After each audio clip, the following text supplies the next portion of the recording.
Welcome to the Idaho Business Podcast, the only Idaho podcast focused on providing profits for Idaho people. If you love our state and love small business, you are in the right place. We interview local legends, learn business, and have way too much fun doing it. You're listening to the Idaho Business Podcast with your friend, host, and all-around great guy and owner of New Clean Commercial Cleaning, Spencer Ward. So remember that as you're going through this upcoming week and as you're going through and you're talking to your teams and you're communicating with your teams and you're trying to encourage them to do a better job or to take a new assignment, to do anything. Remember, you're going to fail sometimes, but don't doubt your decisions and let your team make their decisions as well. How many of us are guilty of telling our teams what to do instead of saying, this is what needs to happen. And this is the timeline it needs to happen in. I trust you guys. Now go make it happen.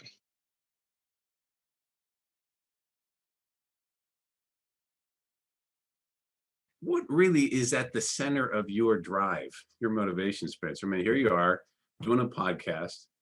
You own your cleaning business. You've done real estate. You've done other entrepreneur things. So what's driving this?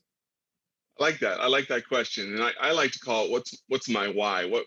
What's the why behind why I do all the things I do? And really, for me, it's my family. Like every time I feel like oh man, this is tough. I want to quit. I feel like I owe it to my children. I want to show them that they can. Show them what their father can do and what he can accomplish, so it can also alter their mindset and their point of view. So as they go out in the world, they have that idea that, hey, we can accomplish anything we want to do. Anything we want, anything I can dream of, I can do it. And I'm just really trying to raise strong, resilient children. And of course, I want to be successful. So I want to be successful, and I want to have security for my family, and I want to have fun with them. And that takes some level of success and money. Build a list and literally track these inquiries and bids and sales. So by source, number one, because you're not going to waste your money in marketing. If it's not working, stop spending money. Number two, at the end of the month, you can see exactly what's working, what's not working. And then as you're tracking and as you're getting all this information from people that want information from you, take their information and start building more of your list. So that's a great way to continue to build your list. If you know how to motivate yourself, you're going to be able to get so much more done. And if you don't, you need to find those small things that motivate you. And I think that's one of the big things of being a virtual assistant is if you aren't motivated, then it's kind of hard to get stuff done because you're working from home. You are in a workplace with someone looking over your shoulder. So mindset is definitely, I think, my number one. And number two, having that schedule of when you want to get stuff done and just kind of planning out your day. I can't remember what episode it was that you said planning out in like those 30-minute increments. And that's definitely helped me because I can figure out, okay, I need to get school done during this part of the day, work done during this part of the day, and then all of the stuff that I want to do for myself later on. So having that schedule and that mindset, I think combined will help you be way more productive than you could imagine. We all make so many mistakes. It just depends on how fast we can learn from them, pivot, and get better from them. So, I'm Absolutely. sure after the first one or two scheduling mistakes, you found a better system and way to do it that way. And Exactly. I don't know. I don't think of mistakes very often as like mistakes. They're definitely just an opportunity to learn and grow. That's right. That's right.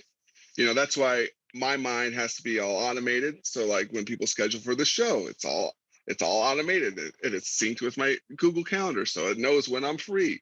So It's so smart. Yeah. Because I would miss things left and right if I was doing it manually. So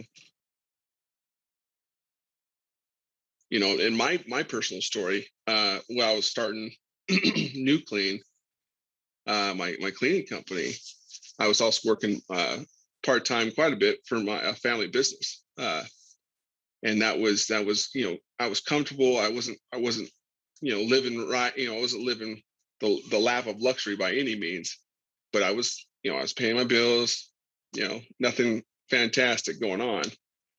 But what happened is that family business went away and that cow got pushed off a cliff.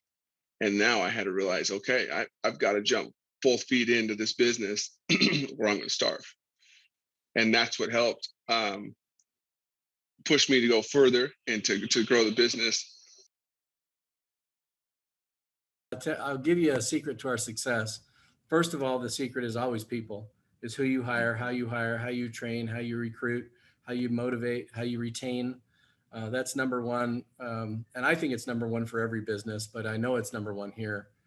And then beyond that, we've had so much success involving ourselves in our communities and being a community partner and trying to lead a little bit in our communities and make sure that people see us out there. And those things have paid dividends to us, people and community. We're all like that when we're young. We all have fools for masters because we think we know it all. Yeah. And we can do it all for ourselves. Funny enough, my speech teacher in like my junior year in high school, I don't know why I remember this, but it was like a somber moment in the class because he had this real deep, gruff voice. Like he was a basketball coach at our school. Like he had everyone's respect. But loved the guy. And one day he gets up, he's like, listen, people, there's 3 levels in life. The level you're all on right now, and all you see is a rock, a sagebrush, and a beer can. And that's all you see. And he described the second level and the third level, all progressively better levels.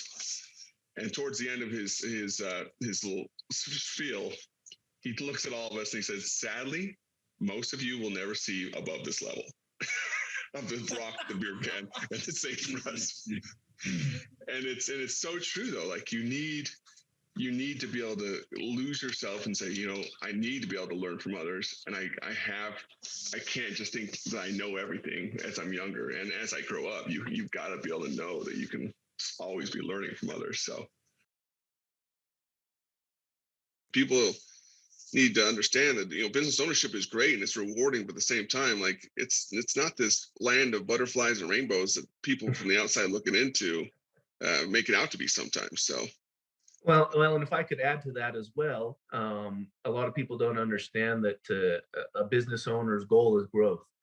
And so a lot of times you expect, hey, I'm going to be owning the business and getting a bigger chunk because I'm not a salesman or the CFO or whatever is the owner. But what you don't understand is the money you bring in, a lot of the times you're investing back into growth. And so a lot of times the owners aren't making a good amount of money. They're Exactly. investing it back into their staff, into software, et cetera, to grow that business. And the payday happens when they sell the business. and a lot of times, and most times, that's way down the road. And so, like I said, again, it's a long-term play. That's right. And there's times that your wife is saying, hey, we need to get paid one of these days. So let's make that happen. To the business owners and the business leaders out there, maybe, from your sage wisdom, what would be maybe your biggest advice to them as they're trying to grow their business and continue to be an asset to the community? Yeah, that's a great question.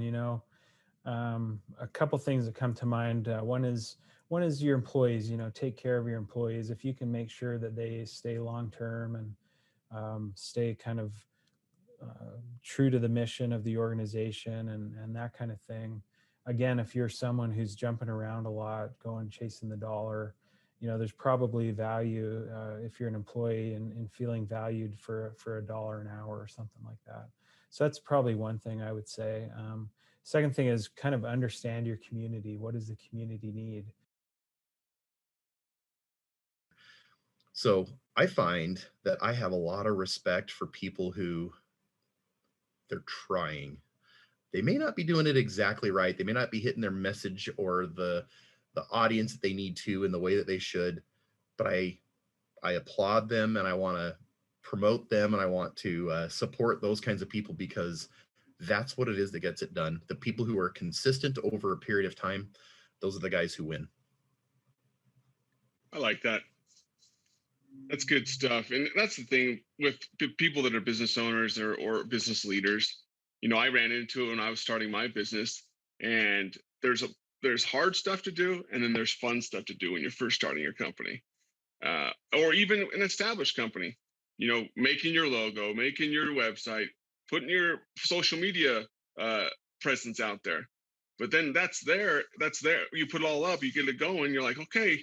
You think all these magical leads are just going to come up because you're on all these different platforms, and it's not like that. You got to have some know-how. You got to know how to approach and to talk to your clients and find a way to add value to their lives that they're actually going to want you in their lives. A lot of business owners, and even myself, if I was to start a business, you just have a lot on your mind of growing. I got to grow. I've got to get bigger. Which to some degree is true, right? We need to make more revenue to better cover our expenses, and it leads to more net income, more cash in our pockets. But I would say that growth is not the only thing to focus on for our business owners. And so as bankers, a lot of times we are kind of counseling with our borrowers around that kind of principle. And it's not to say that bankers are sticks in the mud and we don't like growth and we don't like risk. We appreciate all those things, but knowing that growth does come at an expense, right? And it takes money to make money. And so to know what a proper and healthy amount of growth is, and then when to kind of be able to maintain and then continue to make your business more efficient, maybe more automated, like you were talking about, Spencer. You've done taken a lot of measures to automate your business so that you can keep your hands free to be more strategic about how you do your business.